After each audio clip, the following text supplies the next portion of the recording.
Chapitre 17. Je n'ai que 2 yeux.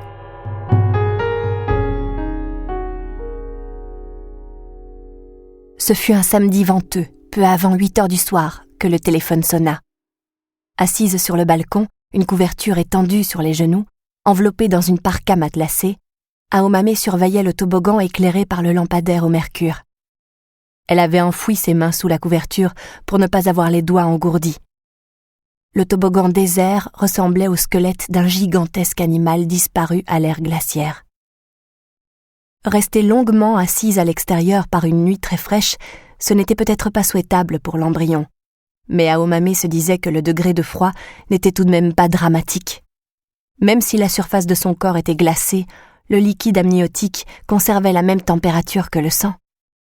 Il y avait de par le monde de nombreux endroits où régnait un froid incomparablement plus sévère, et les femmes ne manquaient pas de mettre des enfants au monde dans ces régions-là aussi. Et puis, pensait-elle, c'est un froid à travers lequel je dois passer pour rencontrer Tengo.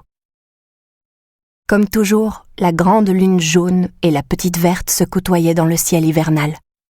Des nuages de formes et de tailles diverses couraient à toute vitesse dans le ciel. Des nuages rigoureusement blancs, aux contours très nets.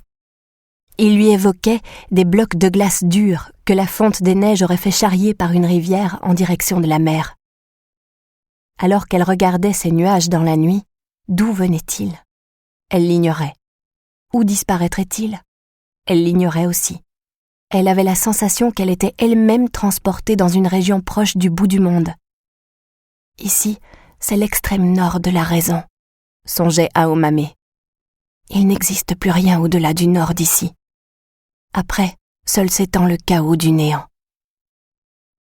Elle entendit à peine la sonnerie du téléphone.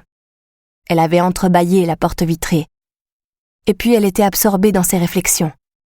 Néanmoins, ses oreilles ne pouvaient laisser échapper ce bruit. La sonnerie s'arrêta après 3 coups, et 20 secondes plus tard recommença. C'était un appel de Tamaru. Elle repoussa la couverture, ouvrit en grand la porte-fenêtre embuée et pénétra dans le salon. L'intérieur était sombre, agréablement chauffé. Elle souleva le combiné de ses doigts encore glacés. « Vous lisez Proust ?»« Je n'avance pas beaucoup, » répondit Aomame. C'était comme un échange de mots de passe. « Cela ne vous plaît pas ?»« Non, ce n'est pas ça. Je ne sais pas très bien comment l'exprimer. Disons que c'est comme si c'était une histoire qui racontait un monde totalement différent de celui d'ici. » Tamaru attendit en silence la suite de ses paroles. Il n'était pas pressé. « Par un monde différent, je veux dire que j'ai l'impression de lire un rapport détaillé sur un astéroïde situé à des années-lumière du monde dans lequel je vis ici. Je suis réceptive à chacune des scènes qui sont décrites, je peux les comprendre, et ces descriptions sont très précises, très brillantes, mais je n'arrive pas à relier ce qui est ici et ce qui se trouve dans le livre. L'éloignement physique est trop important. Aussi, après avoir avancé dans ma lecture, je reviens en arrière et je relis un passage précédent. » Aomame cherchait la suite de ces mots. Tamaru continuait d'attendre. « Mais cela ne veut pas dire que ce livre m'ennuie. L'écriture est subtile, magnifique, et à ma manière, je peux comprendre la structure de cet astéroïde solitaire. Simplement, je n'avance pas beaucoup. Comme si j'étais sur un bateau et que je ramais vers l'amont de la rivière. Je manie les rames tant et plus, puis, dès que je pense à quelque chose et que je me repose un peu, je m'aperçois que le bateau est revenu à son point de départ, expliqua Aomame. Je crois que maintenant, c'est ainsi que je dois lire, plutôt que d'avancer pour suivre l'intrigue. Je ne sais pas si c'est juste de le dire comme ça, mais de la sorte, cela me donne la sensation que le temps oscille de manière irrégulière. Ce qui se situe avant peut bien être après, et l'après avant, cela n'a pas d'importance. Aomame recherchait une expression toujours plus précise. J'ai l'impression que c'est comme si je faisais le rêve de quelqu'un d'autre, comme si nous partagions des sensations simultanées. Mais cette simultanéité, je ne peux pas vraiment l'appréhender.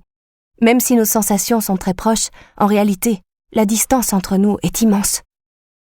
Pensez-vous que Proust ait voulu produire intentionnellement ce genre de sensation?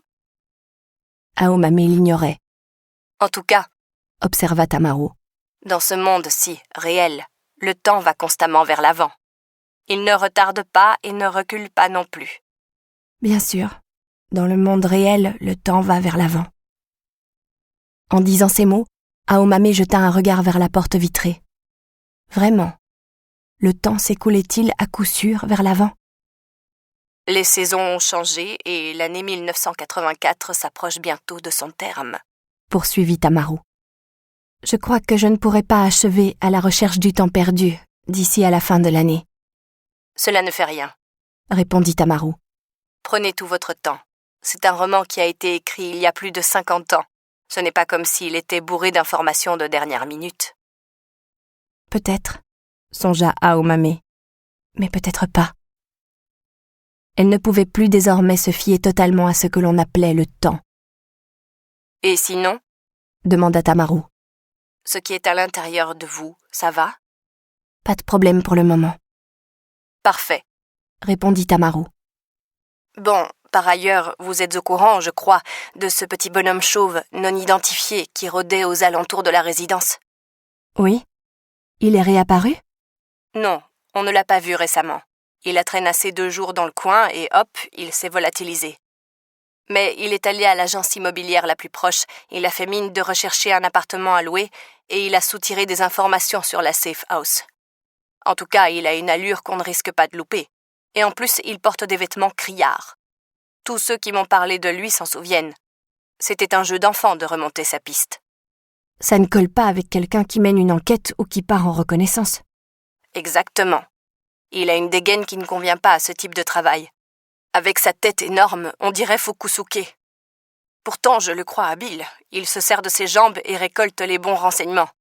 À sa manière, il est très malin. Ce dont il a besoin, il ne laisse pas échapper. Ce qui est inutile, il ne s'en soucie pas. Et il a pu glaner un certain nombre d'informations à propos de la safe house. Il a compris qu'il s'agissait d'un refuge destiné aux femmes ayant subi des violences domestiques et qui est fourni à titre gracieux par Madame. Il a probablement déjà compris que Madame était un membre du club de sport où vous avez travaillé et que vous veniez souvent chez elle pour lui donner des cours particuliers. Si j'étais à sa place, je serais arrivé sans doute au même résultat.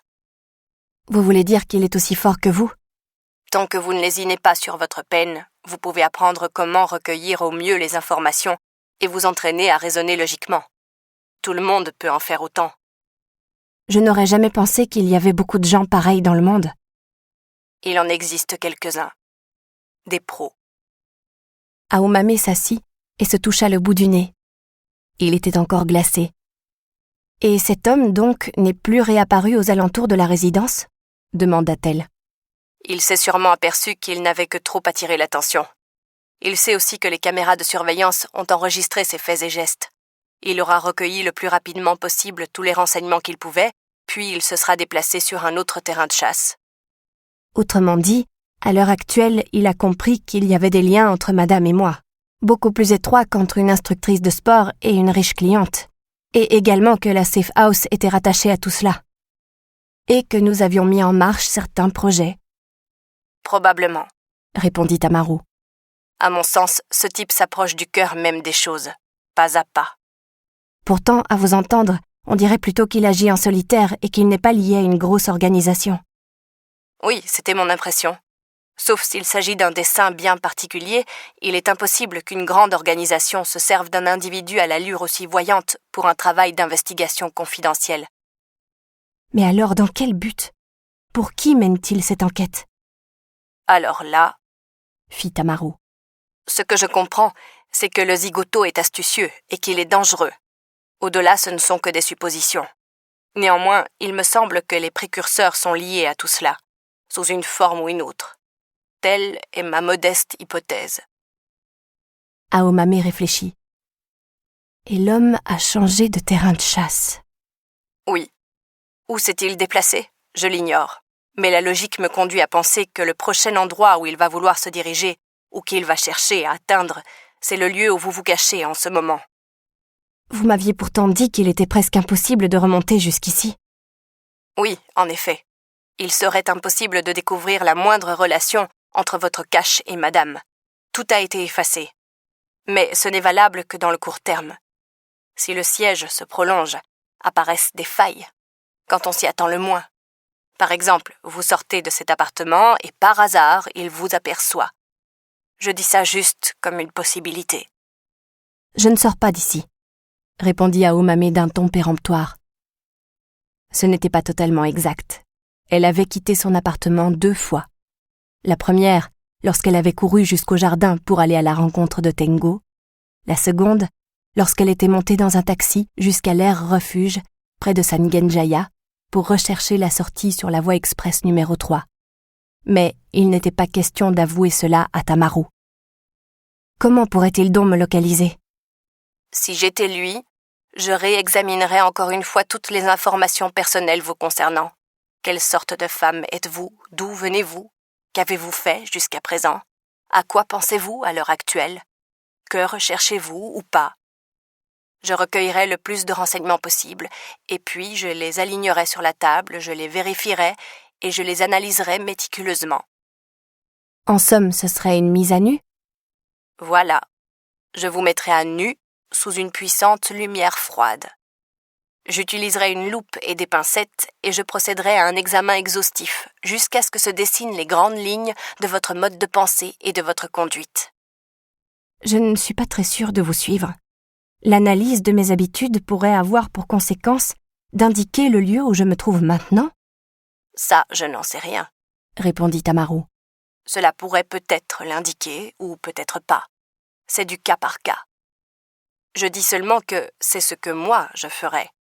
Je ne vois pas ce qu'il y aurait à faire autrement. Tout humain fonctionne selon un schéma régulier quant à ses pensées et ses actes. Cette régularité provoque forcément des faiblesses. On dirait une enquête de type scientifique. L'homme ne peut pas vivre sans régularité. C'est comme un thème en musique. Mais en même temps, cette routine limite vos pensées et vos actes, restreint votre liberté.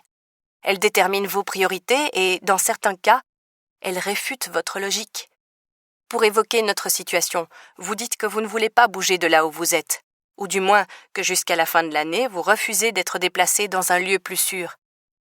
Parce que vous êtes en quête de quelque chose et que vous ne pouvez vous éloigner d'ici tant que vous ne l'avez pas trouvé, ou vous ne le voulez pas. Aomame garda le silence.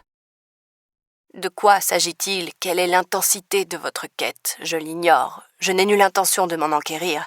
Mais à mes yeux, ce quelque chose constitue votre point faible personnel. C'est possible, en convint Aomame. Et Fukusuke, la grosse tête, probablement s'y attachera. Impitoyablement, il dénichera l'élément essentiel et personnel qui vous enchaîne. Il pense que cela le conduira à faire une percée. Et s'il possède les talents que je lui prête, cela veut dire qu'il pourrait bien arriver jusqu'ici grâce aux informations fragmentaires qu'il aura recueillies. Je pense qu'il n'y parviendra pas, répondit Aomame. Jamais il ne pourra découvrir le chemin qui me relie à ce quelque chose, parce que je l'ai toujours conservé dans mon cœur. Vous êtes capable d'affirmer cela à 100% de certitude ? Aomame réfléchit. Je ne suis pas certaine à 100%. Disons plutôt à 98%. Alors vous devriez vous inquiéter sérieusement de ces 2%. Comme je vous l'ai dit plus tôt, à mon avis, ce type est un pro, très fort et très patient. Aomame resta silencieuse. Tamaru reprit. Un pro, c'est comme un chien de chasse. Il est capable de renifler des odeurs que le commun des mortels ne perçoit pas, d'entendre des bruits que le commun des mortels ne discerne pas. Quelqu'un qui agit comme tout le monde, ce n'est pas un pro. Ou même s'il l'était, il ne survivrait pas longtemps. Donc, mieux vaut vous tenir sur vos gardes. Vous êtes une femme prudente, je le sais bien. Mais vous devez à présent vous montrer 1000 fois plus prudente encore. Les choses les plus importantes ne se déterminent pas selon des pourcentages. Il y a une question que j'aimerais vous poser, dit Aomame. Oui, de quoi s'agit-il ? Qu'auriez-vous l'intention de faire si le Fukusuke se manifestait encore une fois ? Tamaru resta un instant silencieux. Ce n'était pas, semblait-il, une question à laquelle il s'attendait. Peut-être que je ne ferai rien. Je le laisserai aller. Jusqu'à présent, il est resté bredouille. Mais s'il se mettait à faire des trucs qui vous énervent ? Quoi, par exemple ? Je ne sais pas, des choses qui vous gêneraient. Tamaru émit un petit bruit qui venait du fond de la gorge.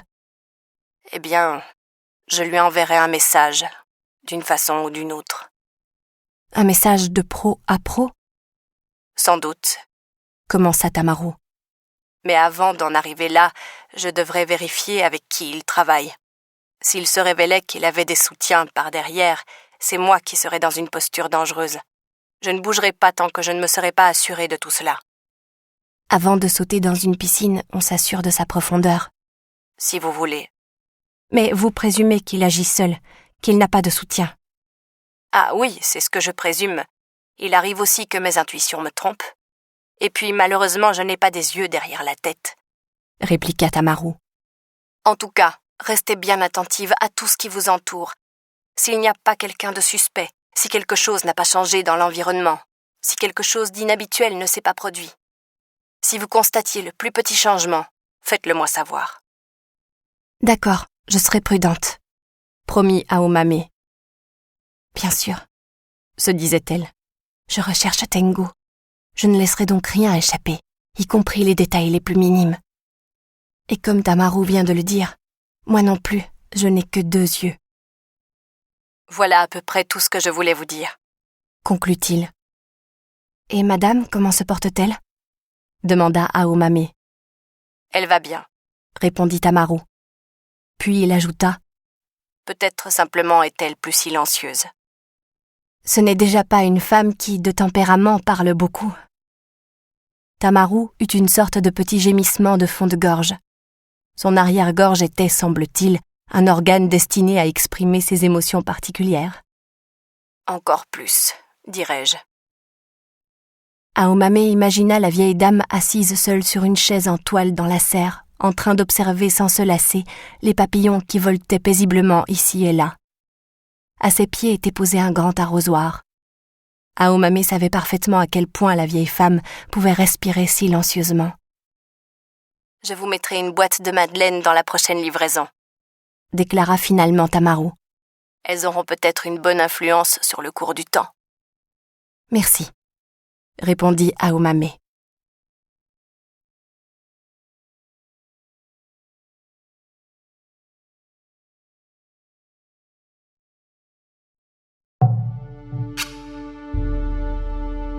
Debout dans la cuisine, Aomame se prépara du chocolat.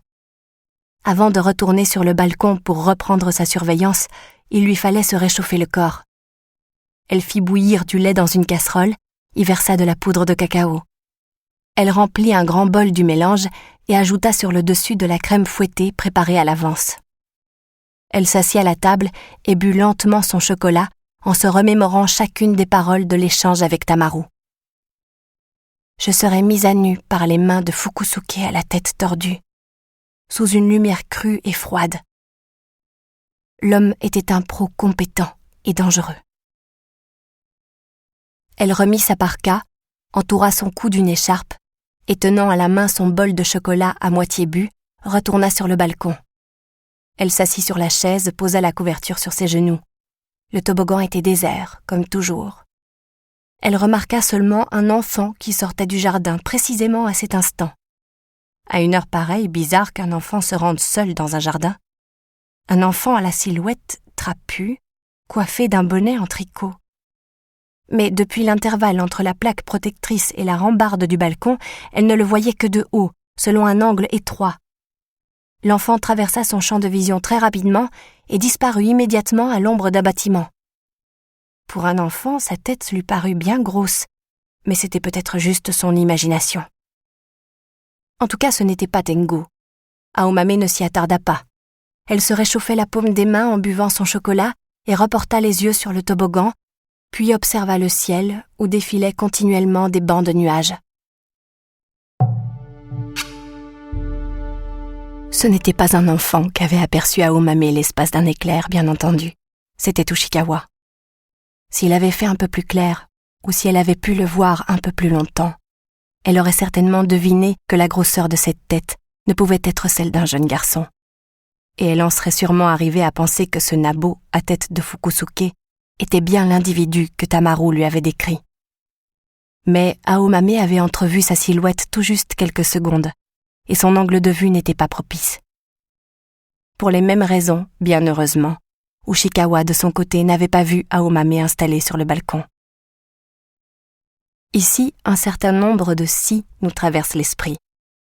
Si Tamaru avait terminé sa conversation un peu plus tôt, si Aomame ne s'était pas préparé du chocolat en repensant à toute l'histoire, elle aurait certainement vu Tengo qui levait la tête vers le ciel, juché en haut du toboggan. Alors, sur le champ, elle serait sortie de chez elle en courant et elle aurait réalisé la nouvelle rencontre qu'elle attendait depuis 20 ans. Mais en même temps, si tout cela avait eu lieu, Ushikawa, qui surveillait Tengo, aurait immédiatement compris que c'était Aomame, il aurait localisé l'appartement où elle se tenait et il aurait tout de suite transmis l'information au tandem des précurseurs. Par conséquent, le fait qu'Aomame n'ait pas vu Tengo à ce moment-là, était-ce un malheur ou un bonheur? Personne n'est en mesure d'en juger. Quoi qu'il en soit, Tengo était monté sur le toboggan comme la première fois. Il avait levé les yeux vers le ciel où brillaient les 2 lunes, la grande et la petite. Il avait contemplé un moment les nuages qui à l'avant traversaient le firmament. Ushikawa, dissimulé derrière un immeuble éloigné, surveillait ses faits et gestes. Pendant ce temps, Aomame avait quitté le balcon, avait parlé au téléphone avec Tamaru, puis elle se préparait du chocolat et le buvait. Voilà comment ces 25 minutes s'étaient écoulées.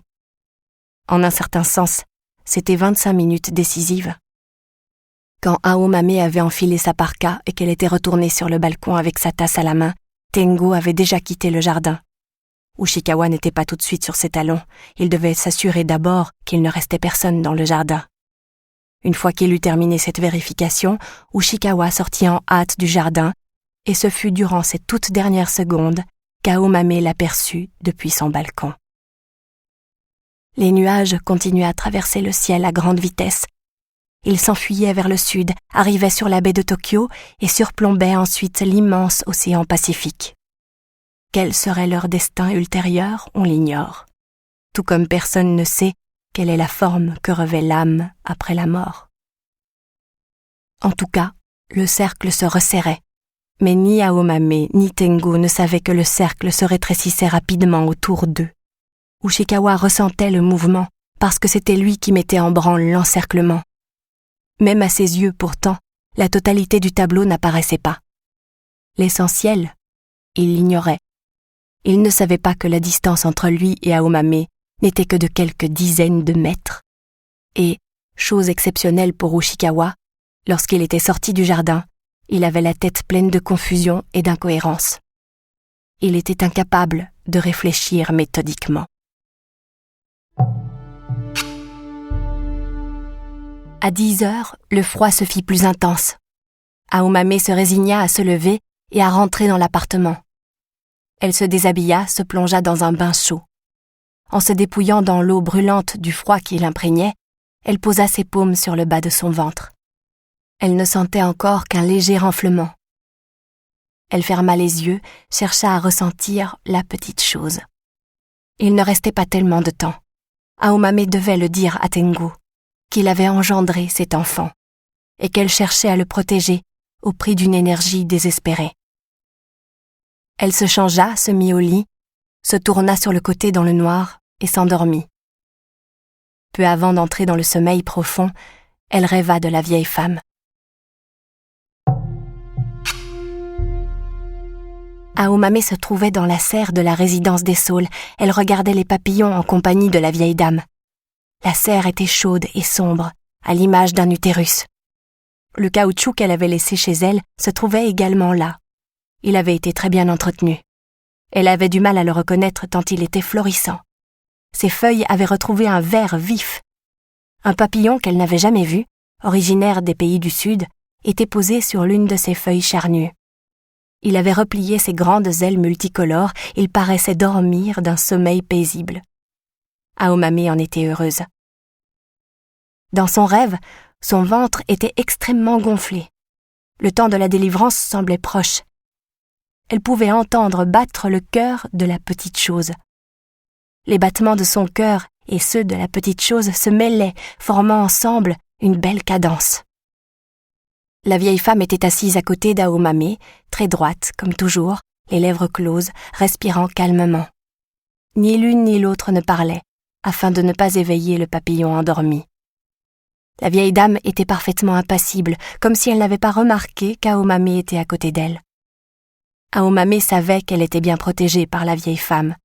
Pourtant, l'angoisse ne quittait pas son cœur. Les mains que la vieille femme tenait sur ses genoux lui semblaient trop fines, trop fragiles. Les mains d'Aomame tâtonnaient inconsciemment vers son arme, mais elle n'arrivait pas à la trouver. Tout en étant profondément immergée dans son rêve, elle savait qu'il s'agissait d'un rêve. Parfois, Aomame faisait ce genre de rêve, où elle était à l'intérieur d'une réalité vivante, très claire, tout en comprenant que ce n'était pas la réalité. C'était une scène précise, issue d'un astéroïde situé quelque part ailleurs. À un moment, dans son rêve, quelqu'un ouvrait la porte de la serre. Un vent chargé de froidure et de malheur s'engouffrait à l'intérieur. Le grand papillon s'éveillait, déployait ses ailes et s'envolait gracieusement de la feuille du caoutchouc où il était posé.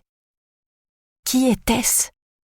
Elle essayait de tordre le cou pour voir, mais le rêve se terminait avant qu'elle ait pu le savoir.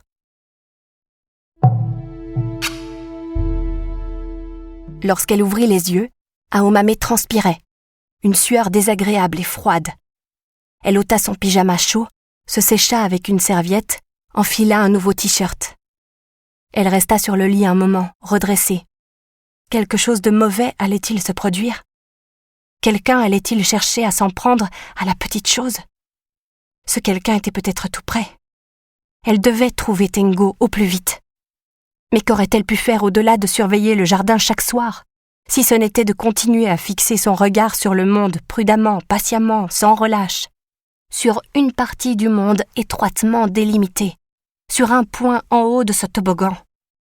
Pourtant, malgré toute sa vigilance, elle pouvait laisser échapper quelque chose, parce qu'elle n'avait que 2 yeux.